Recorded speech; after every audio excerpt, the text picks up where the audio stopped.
dear viewers, welcome to Shaheen Leaders Academy. आज हम लोग पढ़ने जा रहे हैं mathematics test number 21।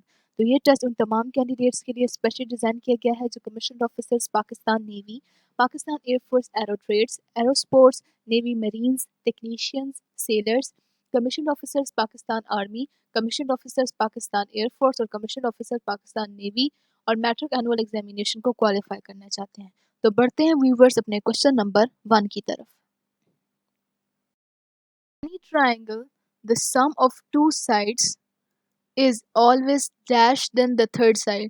So the किसी भी ट्राइंगल में जो टू साइड्स का सम होता है वो हमेशा ग्रेटर देन होता है थर्ड साइड से। मिसाल, अब ये सिंपल ट्राइंगल नहीं है, इसमें जो है वो चार पार्ट्स आपके पास होते हैं, A B C and D.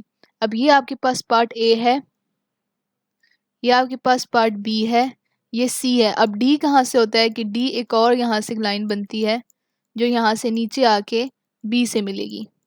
तो ये यहाँ पे ये जो पॉइंट है ये है आपके पास पॉइंट नंबर डी।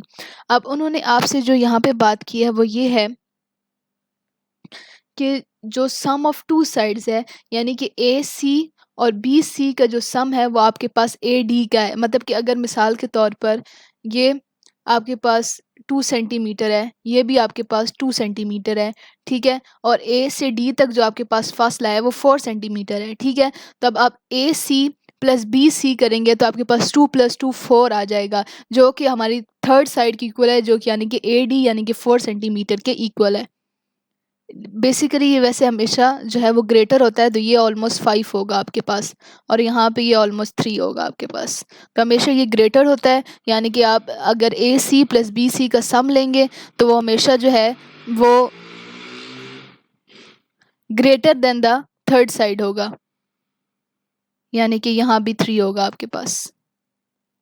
ये आपके पास 3 और 3 ये 6 है, और ये जो आपके पास ए डी है ये 5 है, यानी कि ये इन दोनों साइड्स का अगर आप लोग सम करेंगे तो आपके पास आएगा 6, जो कि बड़ा है ए डी से, यानी कि जो कि है 5 सेंटीमीटर।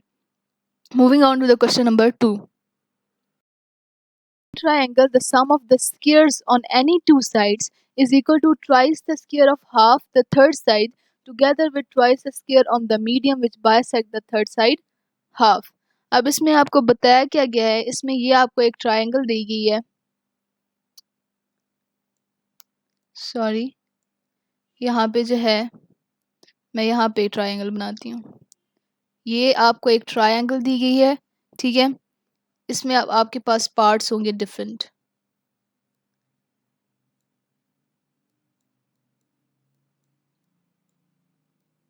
अब ये पार्ट जो है ये आपके पास है ए, या इसको आप कर लें बी, इस पार्ट को आप कर लें ए, ये आपके पास पार्ट सी और ये आपके पास पार्ट डी। तो इसमें अब सबसे पहले आपको क्या कहा गया है कि in any triangle the sum of the square of any two sides. Any two sides कौन सी हैं, ए बी और ए सी। अगर आप इनका स्क्वायर लें, यानी कि आप करें ए बी का स्क्वायर प्लस ए सी का स्क्वायर, तो वो किसकी इक्वल आएगा, is equal to twice the square, यानी कि ये twice the square of half the third side. जिसमें जो आपके पास हाफ द थर्ड साइड है वो मैं अभी आपको बताती हूँ। ये आपके पास है 1/2 half the third side, B C square यहाँ पे आ गया, together with the twice the square on the medium which bisect the third side. तो मीडियम आपके पास इसमें क्या है, मीडियम आपके पास है ए डी, ठीक है। तो उन्होंने कहा है कि वो उसके ट्वाइस के स्क्वायर की इक्वल है।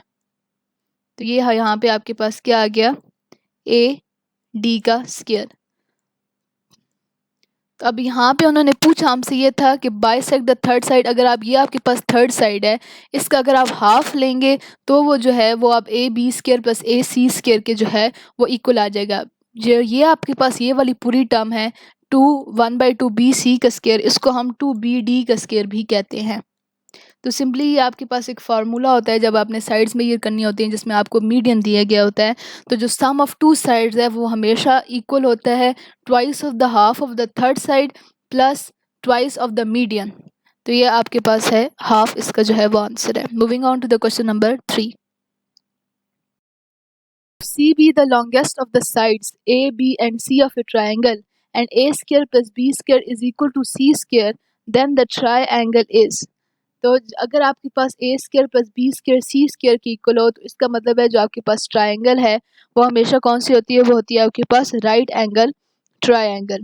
तो अब आप ये देखें, राइट एंगल ट्राइंगल आपको पता है कि क्या होती है, जिसमें एंगल जो है वो एक 90 डिग्री का होता है आपके पास, ठीक है। तो अब इसमें जो है आप ये जो आपके पास परपेंडिकुलर आपका वो है आपके पास ए, जो इसकी बेस है वो आपके पास है बी, और ये जो आपके पास हाइपोटेन्यूज है वो सी है, ठीक है। तो अगर आप ए स्क्वायर प्लस बी स्क्वायर करेंगे तो वो हमेशा सी स्क्वायर की इक्वल आएगा, ये according to the Pythagoras theorem. इसमें ये होता है कि हमेशा राइट एंगल की ट्रायंगल की एक पहचान ये होती है कि इसका एक एंगल जो है वो 90 डिग्री का होता है, दूसरा ए स्क्वायर प्लस बी स्क्वायर जो है इसमें वो हमेशा सी स्क्वायर की इक्वल होता है। Moving on to the question number 4, where is the triangle with sides 8 centimetre 15 centimetre 17 centimetre is an. तो अब ये आपके पास होती है right angle triangle. Right angle triangle का फार्मूला मैंने अभी आपको बताया कि क्या है, A square plus B square is equal to C square, ठीक है। तो अब आपने क्या किया, यहाँ पे 8 का अगर आप लोग स्क्वायर लें तो आपके पास ए जो है वो आपके पास 8 है, 8 का आपने स्क्वायर लिया आपके पास क्या आ जाएगा 64। बी का आप लोगों ने यानी कि 15 का अगर आप लोग स्क्वायर लेंगे तो आपके पास क्या आएगा, आपके पास आएगा 225। अब आप लोग यहाँ पे सी का स्क्वायर लें तो आपके पास क्या आएगा, सी आपके पास 17 है, 17 का आपने स्क्वायर लिया तो आपके पास आ जाएगा 289। अब यहाँ पे आप 225 और 64 को प्लस करेंगे तो यहाँ पे भी क्या आ जाएगा 289 इज इक्वल टू क्या आ गया 289। इसका मतलब है कि left hand side is equal to right hand side हो गई, यानी कि A square plus B square is equal to C square होगा। तो इसलिए हमें पता चल गया कि ये जो एंगल है, ये जो ट्राइंगल है, ये राइट एंगल ट्राइंगल है। Moving on to the question number 5, a triangle with sides 8 centimeter, 5 centimeter and side 7 centimeter is n। तो अब ये जो है ये आपके पास एक्यूट एंगल है। सबसे पहले मैं आपको बता दूं कि एक्यूट एंगल क्या होता है। एक्यूट एंगल वो होता है जिसका एंगल हमेशा 90 डिग्री से कम हो। जैसे कि मिसाल के तौर पर आपके पास ये एंगल है, अगर ये एंगल 60 डिग्री का है, क्योंकि ये 90 डिग्री से कम है तो ये एक्यूट एंगल है, ठीक है। अब एक्यूट एंगल जो होता है आपके पास, उसका आपके पास फार्मूला हमेशा होगा A square plus B square is greater than the C square. अब राइट एंगल में आपके पास क्या था, इज इक्वल टू, जबकि इसमें है A square plus B square is greater than the C square. अब ए आपके पास 8 है, 8 का स्क्वायर ले आ जाएगा 64। बी आपके पास 5 है, 5 का आप लोग स्क्वायर लेंगे तो आ जाएगा 25। सी आपके पास 7 है, 7 का आप लोग स्क्वायर लें तो आपके पास आ जाएगा 49। तो यहाँ पे आपने 64 में 25 जब प्लस किए तो आपके पास क्या आ जाएगा 89। तो 89 क्या है, 89 49 से बड़ा है। तो इससे हमें क्या पता चल गया कि A square plus B square जो है वो ग्रेटर देन है सी स्क्वायर। तो इसका मतलब क्या है कि वो एंगल जो है वो एक्यूट एंगल है। Adjacent angle in which each angle is less than the straight angle are called. तो वो एंगल जिसमें जो एंगल है वो आपके पास स्ट्रेट एंगल से कम होता है उसको हम कहते हैं वर्टिकल एंगल। अब स्ट्रेट एंगल क्या है, स्ट्रेट एंगल हमेशा पर आपके पास होता है 180 डिग्री, क्योंकि जब भी आप 180 डिग्री का एंगल बनाते हैं तो स्ट्रेट लाइन बनती है। अब वर्टिकल एंगल क्या होता है, वर्टिकल एंगल्स में हमेशा इस तरह की शेप बनी होगी आपके पास,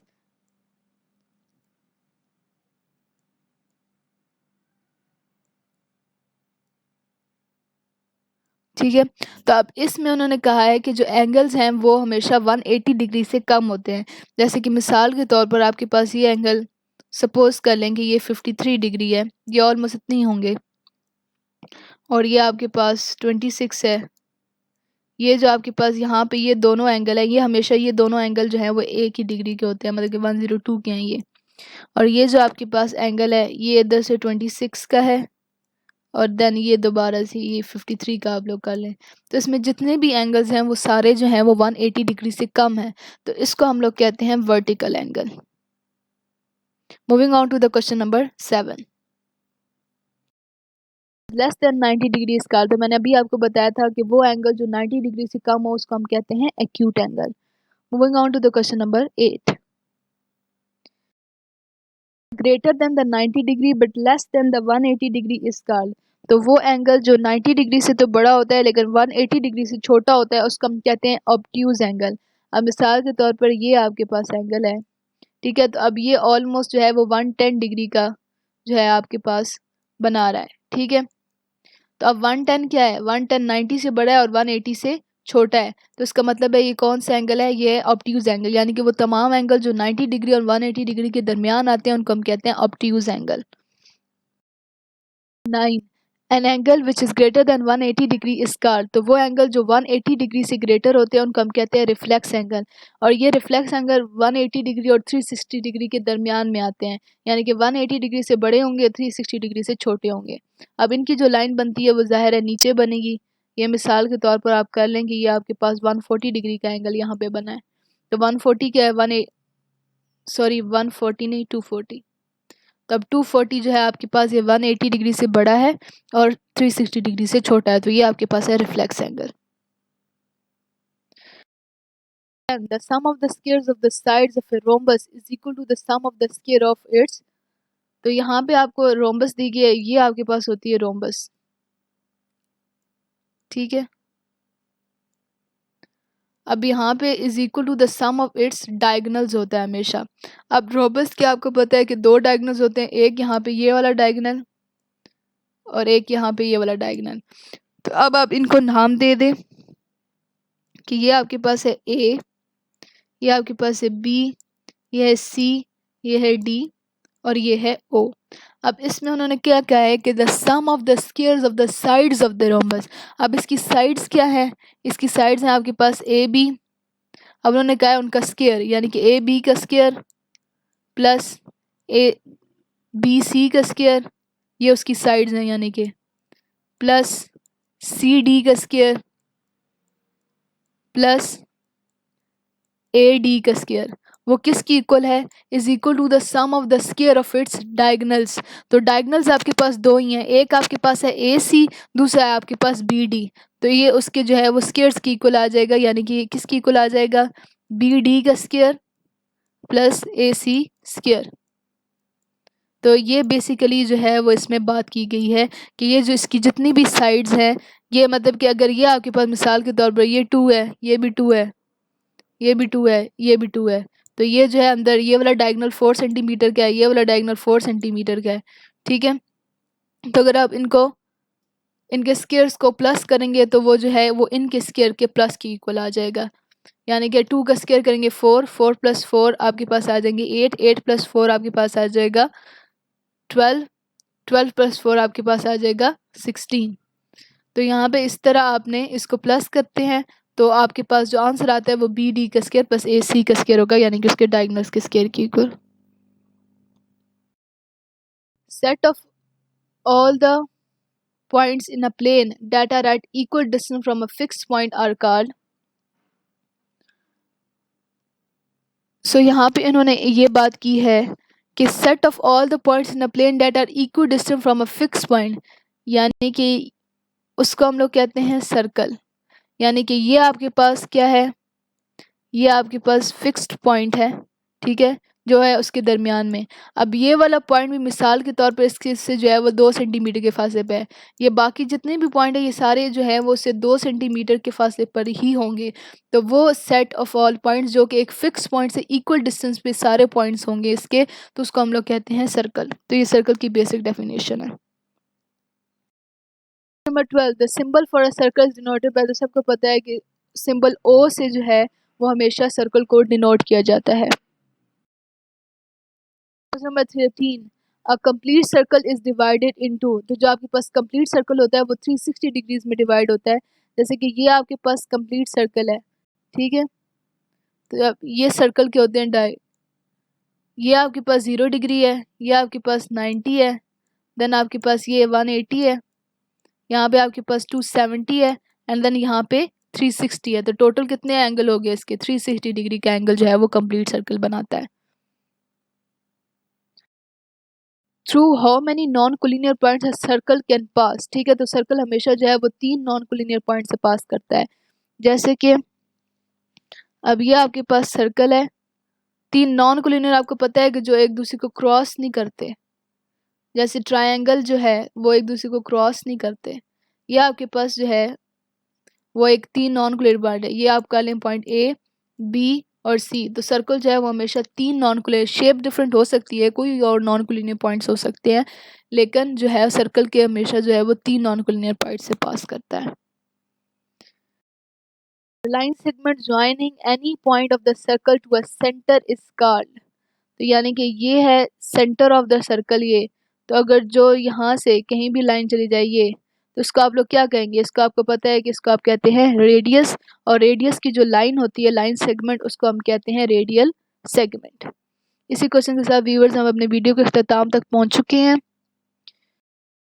की शाहीन लीडर्स अकेडमी में initial test Pakistan army commission officers, initial test Pakistan air force commission officers, initial test Pakistan navy commission officer, Pakistan air force airman test, Pakistan air force air women test, Pakistan air force civilian test, Pakistan navy sailors test, Pakistan navy marine test और Pakistan navy civilian test की तैयारी जो है वो एक ही fees में कराई जाती है। All of you are most welcome.